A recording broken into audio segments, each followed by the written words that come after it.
তো আজকে আমি আপনাদেরকে দেখিয়ে দেব যে কিভাবে অ্যাডোবি ফটোশপ দিয়ে একটি পাসপোর্ট সাইজের ছবি তৈরি করবেন, সেই ছবিটির ব্যাকগ্রাউন্ড চেঞ্জ করবেন এবং ব্যাকগ্রাউন্ড চেঞ্জ করার পর সেই ছবিটি কিভাবে প্রিন্ট করবেন। ঠিক আছে, সেই প্রসেসটি আজকে আমি আপনাদেরকে দেখিয়ে দেব। তো শুরু করা যাক। প্রথমে আমরা একটি ফটোশপে যাব।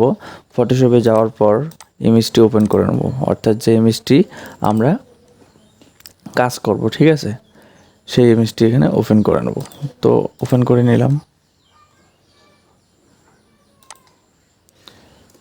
ইমেজটি ওপেন করার পর প্রথমে আমাদেরকে যেটি করতে হবে, এই ইমেজটির সাইজ দিতে হবে। ঠিক আছে, তো আমি পাসপোর্ট সাইজ দেবো, সেক্ষেত্রে ওয়েট দেব 1.5, তারপর হাইট দেব 1.9, রেজুলেশন 300 থাকবে। ঠিক আছে, এখন আপনি এটি ক্রপ করে নেবেন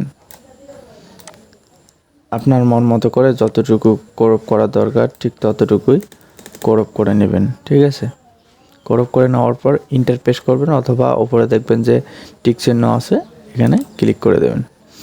ক্লিক করে দেওয়ার পর কিন্তু আপনার পাসপোর্ট সাইজের ছবিটি কিন্তু ক্রপ হয়ে গেছে। এখন কিন্তু এই ছবিটির সাইজ হবে পাসপোর্ট সাইজ। ঠিক আছে, এখন আমরা এটার ব্যাকগ্রাউন্ড চেঞ্জ করে আপনাদেরকে দেখিয়ে দেবো। এখন ব্যাকগ্রাউন্ড চেঞ্জ করার ক্ষেত্রে সেক্ষেত্রে আপনাকে করতে হবে, এখানে দেখবেন যে পেন টুল। ঠিক আছে, এই পেন টুলে একটি ক্লিক করে দিতে হবে। পেন টুলে ক্লিক করে দেওয়ার পর এই পেন টুল দিয়ে আমরা কিন্তু ছবিটি ব্যাকগ্রাউন্ড চেঞ্জ করব। তো কীভাবে চেঞ্জ করব সেটা আপনারা দেখতেই পারবেন। তো দেখেন কিভাবে চেঞ্জ করতে হবে। ছবিটা একটু জুম করে নেব।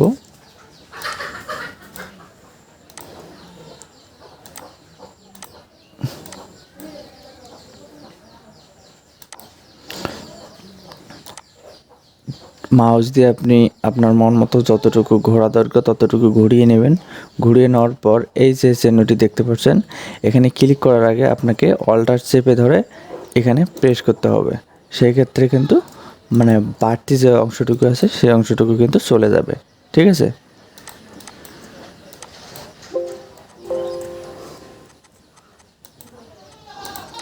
তো আপনারা সাথেই থাকবেন, আমরা কেটে দেখাচ্ছি। এভাবে প্রফেশনালিভাবে খুব সহজে আপনারা চাইলে অ্যাডোবি ফটোশপ দিয়ে আপনার ছবিটি কেটে নিতে পারেন। ঠিক আছে, তবে পেন টুল দিয়ে যে ছবিটি আপনি কাটবেন, প্রথম প্রথম হয়তো বা আপনাদের মাউসটি হাতের লাগালে আসবে না, তবে কয়েকদিন করলে এটি আপনি আপনার আয়ত্তের ভেতরে নিয়ে আসতে পারবেন।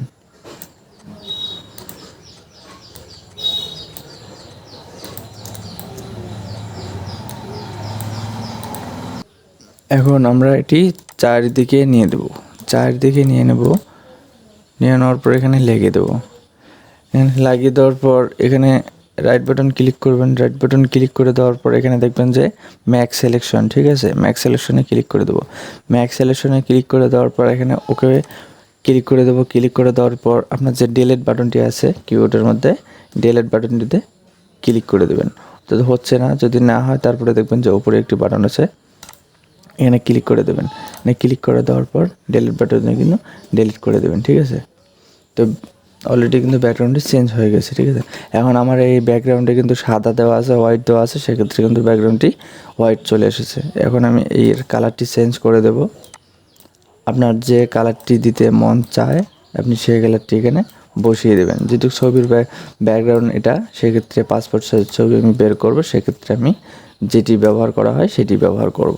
ঠিক আছে, তো দেখেন ব্যাকগ্রাউন্ডটি কিন্তু খুব সহজে এইচডি কোয়ালিটিভাবে চেঞ্জ হয়ে গেছে। ঠিক আছে, তো আপনারা এভাবে চাইলে খুব সহজেই চেঞ্জ করতে পারেন। তো এরপর আমাকে একটু করতে হবে কি, একটু ব্রাইটনেসটি ছবিটির বাড়িয়ে দেবো। ব্রাইটনেস বাড়াতে গেলে কন্ট্রোল এম কি প্রেস করবেন। প্রেস করার পর এটি একটু বাড়িয়ে দেবেন, যতটুকু বাড়ানো দরকার ঠিক ততটুকুই বাড়িয়ে দেবেন। বাড়িয়ে দেওয়ার পর ওকেতে ক্লিক করে দেবেন। ওকেতে ক্লিক করে দেওয়ার পর আমরা ছবিটির একটু কন্ট্রাস্ট বাড়িয়ে নেব। সেক্ষেত্রে ইমেজে যাবেন, ইমেজে যাওয়ার পর অ্যাডজাস্টমেন্ট যাওয়ার পর ব্রাইটনেস কন্ট্রাস্ট। ঠিক আছে, এখানে যাওয়ার পর একটু কন্ট্রাস্টটা বাড়িয়ে দেব, যতটুকু বাড়ানো দরকার ঠিক ততটুকুই বাড়িয়ে দেবেন। বাড়িয়ে দেওয়ার পর ওকে করে দেবেন। ঠিক আছে, তো ওকে করে দেওয়ার পর এই ছবিটি এখন আমার প্রিন্ট করতে হবে। সেক্ষেত্রে নতুন একটি পেজ নিতে হবে। পেজ নেওয়ার ক্ষেত্রে ফাইলে গেবেন, ফাইলে যাওয়ার পর নিউ এখানে ক্লিক করে দেবেন। ক্লিক করে দেওয়ার পর আমি যদি ছবিটি A4 সাইজে বের করব, সেক্ষেত্রে এখানে গিয়ে A4 ক্লিক করে দিতে হবে। A4 সিলেক্ট করে ওকে প্রেস করে দেবেন। ওকে প্রেস করে দেওয়ার পর এই ছবিটি এখানে কিভাবে আনতে হবে, আপনি চাইলে যে মুভ টুলটি আছে, মুভ টুলটি ক্লিক করতে পারবেন, না হলে কিবোর্ড থেকে ভি ক্লিক করলেও কিন্তু হয়ে যাবে, ঠিক আছে। তো মুভ টুলটি ক্লিক করে এই ছবিটিতে টেনে এখানে আনতে হবে। আনার পর এখন এই ছবিটি আমি সাজিয়ে নেব। সাজিয়ে নেওয়ার ক্ষেত্রে আপনি এই ছবিটিকে ডাবল কীভাবে করবেন, আপনি অল্টার চেপে ধরে এই ছবিটিকে টান দেবেন। টান দেওয়ার পর কিন্তু ডাবল চলে আসবে, ঠিক আছে। তো ডাবল চলে আসার পর এখন আমি যদি 4টে ছবি বানাবো, সেক্ষেত্রে আরেকটি নিয়ে আসলাম।